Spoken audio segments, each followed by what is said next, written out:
E aí, pessoal? Hoje eu quero falar desse livro aqui, ó, Capitalismo Canibal, da editora Autonomia Literária. Olha que capa bonita, né? E o livro, ele é melhor ainda. Inclusive, já produzi muito conteúdo lá para o meu perfil do Instagram com ele. Já fiz vários posts ao longo desses últimos anos.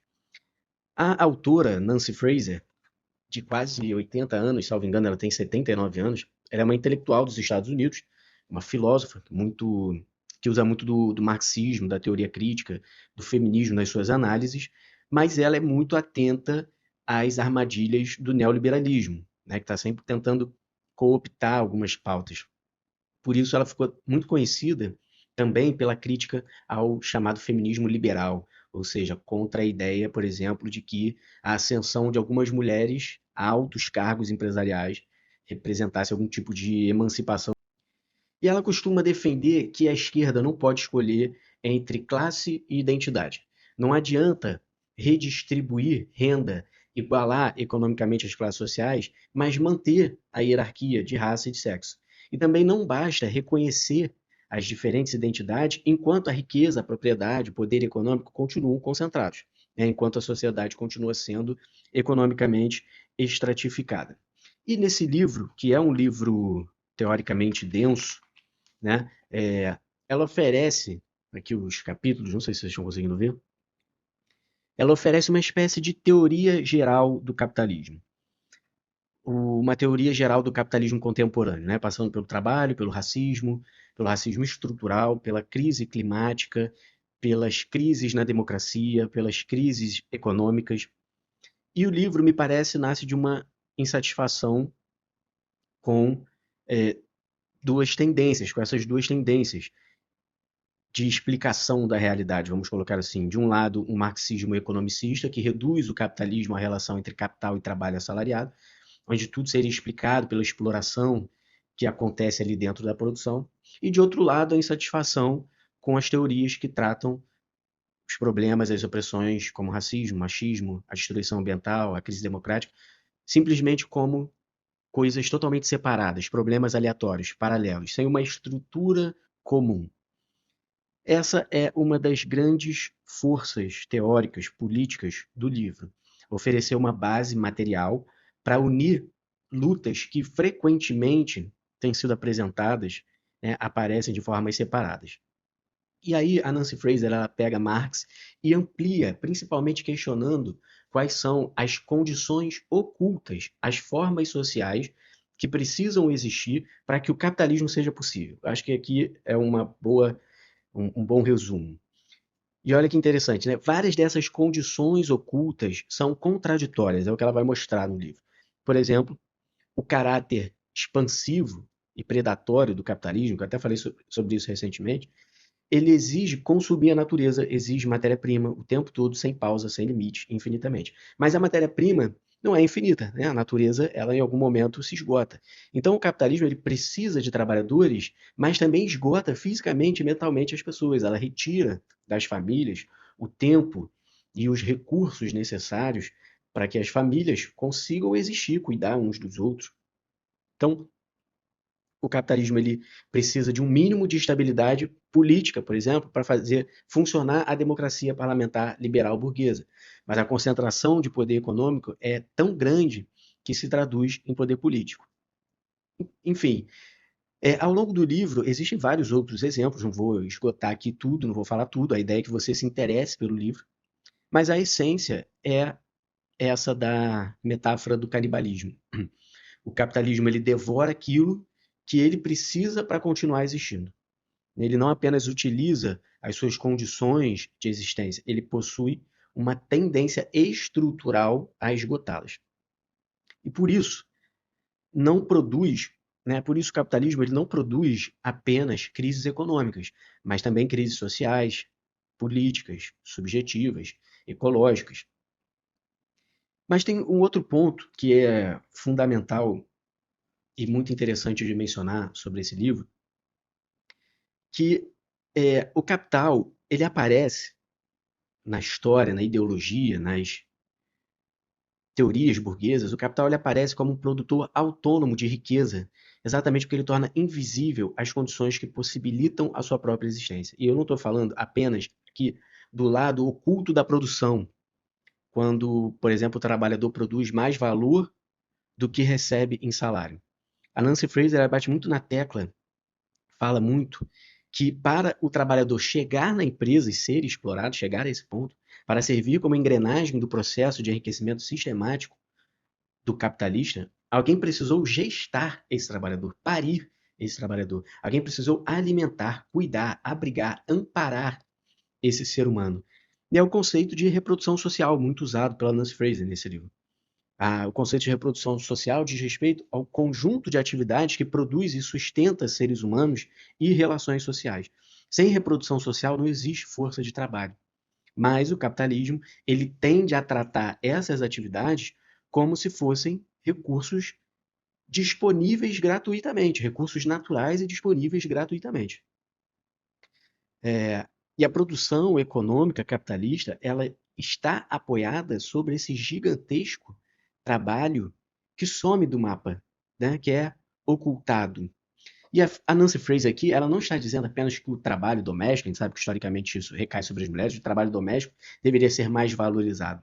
É uma tese mais profunda. A acumulação capitalista, ela depende de separar a produção de mercadorias da reprodução da vida.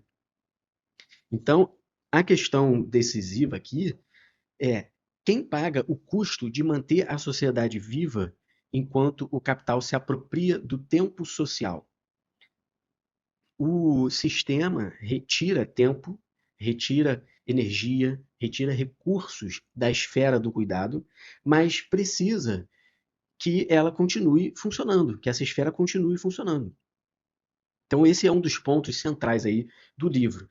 A natureza também é um outro ponto, né? A natureza também não entra no balanço empresarial pelo custo real da sua recomposição. Uma mineradora pode extrair riqueza, pode distribuir lucro, e deixar para as comunidades, para o Estado, o custo da contaminação, das doenças, da reconstrução ambiental, dos crimes, das tragédias ambientais, né? Então, existem sempre duas esferas, a esfera valorizada pelo capital e a condição colocada em segundo plano. O trabalhador aceita um contrato de trabalho, mas não se fala da expropriação histórica e violenta contra a classe trabalhadora, que foi obrigada a se tornar assalariada. Falamos de milhares de homens trabalhando nas fábricas, mas não se fala das mulheres invisibilizadas historicamente no trabalho do cuidado doméstico. E por aí vai. A Nancy Fraser mostra que essas separações elas não são por acaso, não são acidentais.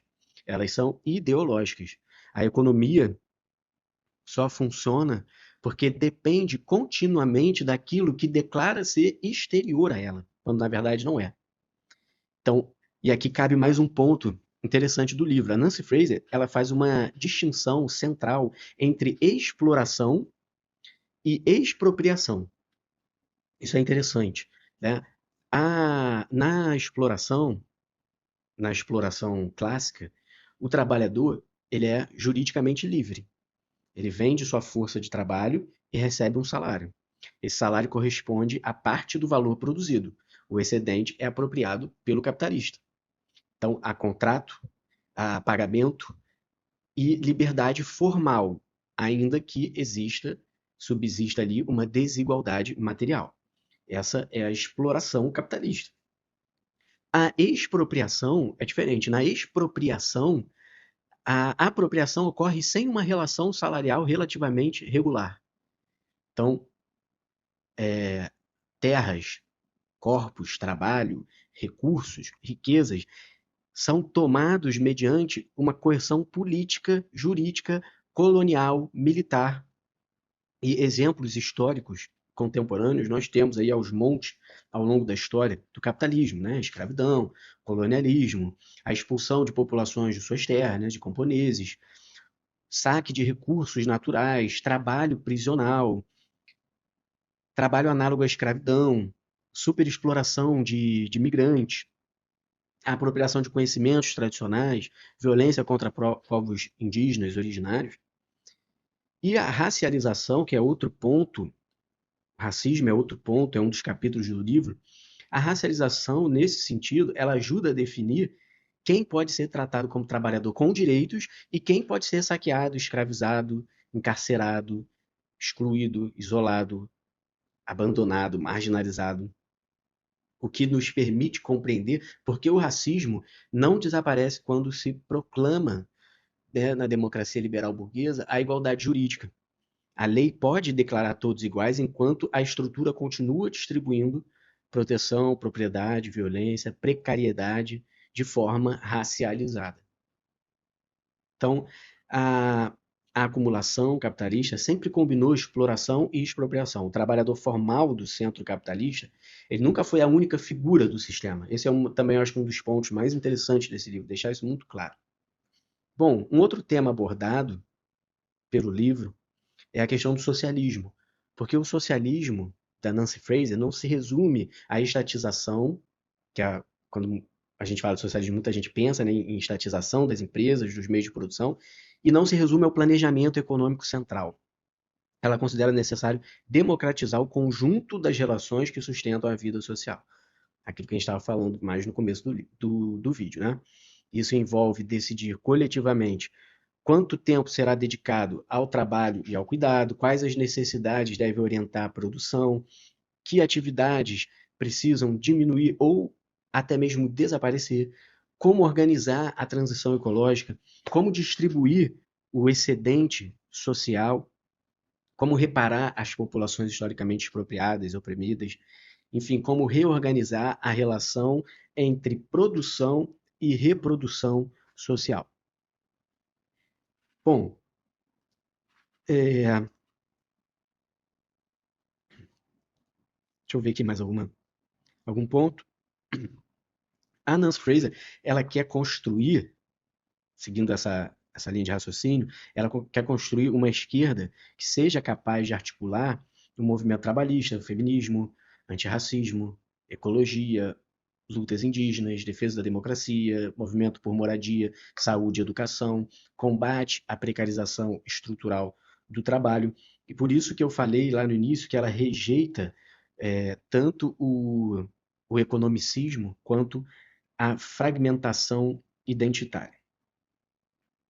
E, embora seja um livro muito bom, premiado, também ele não é um livro perfeito. Eu prometi fazer aqui uma análise sincera, né?